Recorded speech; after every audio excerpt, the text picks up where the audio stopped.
That's the flour. Yep. We took the flour and then we sip. It's so sweet. And then after that, we're gonna make a bubbles. And then after that, we pukpok the gumamela with bato. We're gonna get a stick and then we'll make a round on the ball, on the And end, and then blow we're it. gonna go to that one, and then we're gonna blow. It makes a bubbles. Yeah. But first, we put dishwash. No, Soap. the tide.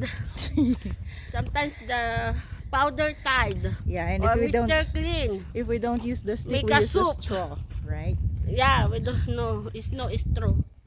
Just the stick broom.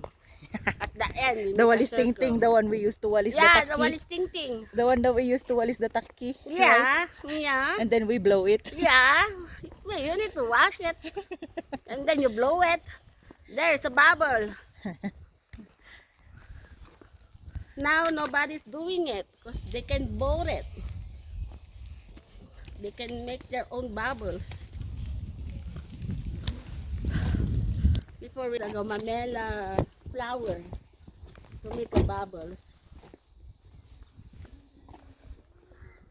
Okay, we'll see, we're near. One more left.